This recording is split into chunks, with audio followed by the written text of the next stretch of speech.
teman-teman, perkenalkan nama saya Maya Pasmudita, saya dari kelas PPB 1B dengan NIM 0401217449. Kali ini kita akan belajar mengenai penetapan prioritas program.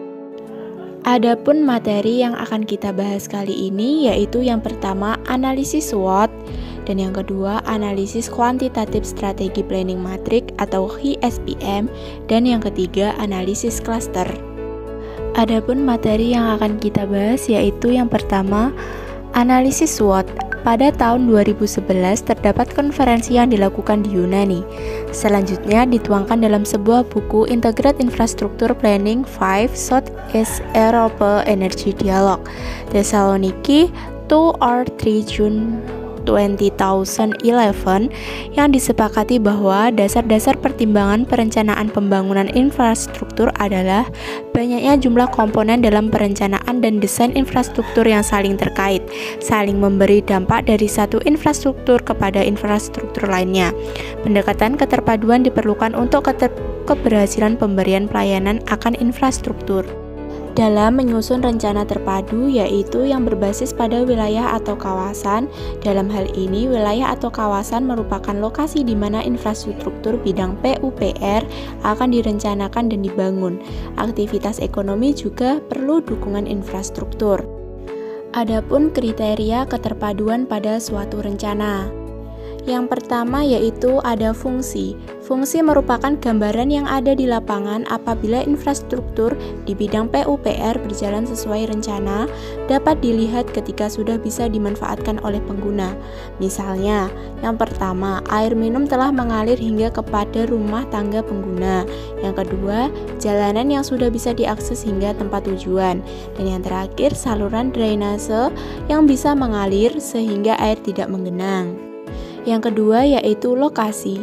Lokasi merupakan tempat di mana infrastruktur bidang PUPR dimaksud direncanakan akan dibangun, tempat di mana lokasi aktivitas ekonomi kawasan berada.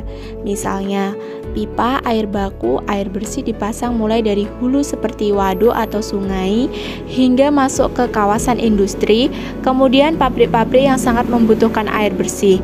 Ketika air bersih masuk pada kawasan industri tersebut, maka diperlukan saluran pembuangan air.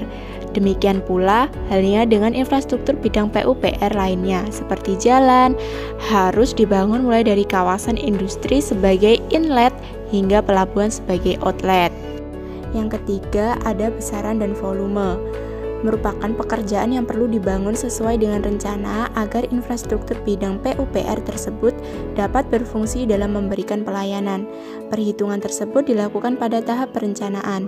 Besaran yang dimaksud adalah luas, panjang atau lebar, kapasitas, unit atau jumlah satuan agar tidak ada investasi yang idle atau berlebihan, atau kekurangan besaran sehingga infrastruktur bidang PUPR dimaksud tidak berfungsi dengan baik. Nah, yang keempat adalah waktu, yaitu pembangunan infrastruktur bidang PUPR harus dilakukan sesuai dengan waktu yang direncanakan agar tidak terjadi keterlambatan pengembangan wilayah atau kawasan atau investor tidak dapat berproduksi setelah menanamkan investasinya atau bahkan produk yang tidak dapat disalurkan. Dampak negatif yang dapat terjadi adalah iklim investasi yang buruk di negara kita sehingga investor tidak berkeinginan berinvestasi di Indonesia. Yang kelima yaitu besaran dana atau anggaran adalah hasil perkalian antara besaran atau volume pekerjaan dengan unit cost yang berlaku di lokasi di mana infrastruktur bidang PUPR dibangun. Program pembangunan infrastruktur bidang PUPR yang disusun berdasarkan rencana setiap tahun mengalami perubahan sebagai akibat dari kekurangan dana yang akan dialokasikan pada dokumen pengangguran atau DIPA. Adapun kewenangan atau pembagian urusan. Menurut lampiran Undang-Undang Republik Indonesia Nomor 23 Tahun 2014 tentang Pemerintah Daerah Butir C, pembagian urusan pemerintah bidang pekerjaan umum dan penata ruang, yaitu yang pertama, sumber daya air atau SDA, yang kedua air minum, yang ketiga persampahan, yang keempat air limbah, yang kelima drainase, yang keenam pemukiman, yang ketujuh bangunan gedung, yang kedelapan penataan bangunan dan lingkungannya, yang kesembilan jalan, yang kesepuluh jasa konstruksi, dan yang terakhir readiness kriteria. Nah, sekarang kita memasuki materi yang kedua, yaitu tentang analisis kuantitatif strategi planning matrix atau HSPM. Analisis kuantitatif strategi planning matrix atau HSPM merupakan alat analisis yang digunakan untuk memutuskan strategi yang akan digunakan berdasarkan dari kemenarikan alternatif strategi yang ada. Perhitungan HSPM didasarkan kepada input dari bobot matrik, internal eksternal, serta alternatif strategi pada tahap pencocokan. Menurut David tahun 2006, langkah pengembangan HSPM yang pertama yaitu membuat daftar peluang, ancaman eksternal, dan kekuatan kelemahan internal. Yang kedua, memberikan bobot untuk masing-masing faktor internal dan eksternal. Dan yang ketiga, mengelompokkan strategi ke dalam set yang independen. Yang keempat, menentukan nilai daya tarik. Yang kelima, daya tarik relatif dari masing-masing alternatif strategi. Dan langkah yang terakhir, penjumlahan total nilai daya tarik atau STAS. Materi yang ketiga yaitu analisis klaster. Analisis klaster adalah metode pengelompokan wilayah atau objek berdasarkan karakteristik yang sama atau homogenitas dari sejumlah kriteria atau multivariabel. Jenis skala data yang dapat dipergunakan adalah interval atau rasio. Metode ini dapat mengelompokkan sejumlah besar wilayah atau objek dan dengan data atau indikator yang jumlah besar. Untuk tujuan analisis klaster yaitu yang pertama mengelompokkan wilayah berdasarkan karakteristik yang sama dari sejumlah kriteria yang dimiliki wilayah yang bersangkutan. Yang kedua, mengetahui anggota pada masing-masing kelompok. Yang ketiga, mengetahui karakteristik masing-masing kelompok. Dan yang terakhir, mengetahui jarak masing-masing kasus terhadap rata-rata kelompok. Untuk jenis-jenis atau macam-macam analisis klaster yaitu yang pertama key-means cluster atau yang ditentukan dahulu jumlah kelompoknya, dan yang kedua hierarchical cluster atau jumlah kelompok belum ditentukan terlebih dahulu. Adapun pertanyaan yang pertama, manfaat optimal apa yang akan dicapai bila perencanaan pembagian infrastruktur bidang PUPR dilakukan secara terpadu? Jelaskan. Untuk jawabannya, manfaat optimal yang akan dicapai apabila perencanaan pembangunan infrastruktur bidang PUPR dilakukan secara terpadu yaitu menghindari atau mencegah loss opportunity, memperoleh mantuali benefit, dan terjadi percepatan pertumbuhan kawasan sebagai akibat dari satu infrastruktur akan saling memberikan dampak yang pada akhirnya memberikan manfaat ganda.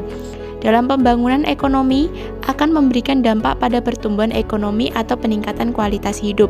Pertumbuhan ekonomi sendiri akan berpengaruh terhadap investasi, sedangkan peningkatan kualitas hidup akan terpengaruh terhadap kesejahteraan masyarakat, karena dengan pembangunan infrastruktur dapat mengurangi kemiskinan dan jumlah pengangguran suatu negara. Pertanyaan yang kedua yaitu jelaskan dampak yang akan terjadi jika satu infrastruktur bidang PUPR tidak dapat dibangun sesuai rencana. Untuk jawabannya, apabila suatu infrastruktur bidang PUPR tidak dapat dibangun sesuai rencana, maka yang akan membawa dampak negatif pada sektor lainnya yang ada di satu wilayah tersebut. Infrastruktur bidang PUPR merupakan sarana penunjang bagi sektor lain dalam kawasan yang akan dikembangkan. Untuk pertanyaan yang ketiga, yaitu dukungan infrastruktur bidang cipta karya apa saja yang dibutuhkan oleh sebuah kawasan dengan tema pariwisata. Tuliskan secara berurutan sesuai dengan ranking prioritasnya. Untuk jawabannya, yang pertama, tempat yang direncanakan harus strategis. Yang kedua, tempat yang dijadikan wisata harus bisa menarik minat pengunjung. Yang ketiga, tiket menuju tempat wisata tersebut harus sesuai dengan kualitas dengan tempatnya. Dalam suatu pengembangan, adanya pariwisata didukung oleh beberapa aspek. Aspek yang pertama yaitu didukung secara kelembagaan. Yang kedua, partisipasi warga yang berada pada wilayah itu sendiri. Yang ketiga, dibutuhkannya investasi yang digunakan untuk mendukung dalam pembangunan yang selanjutnya dikembangkan sehingga memerlukan dana yang cukup besar. Itu tadi materi tentang penetapan prioritas program, kurang lebihnya mohon maaf dan sampai jumpa.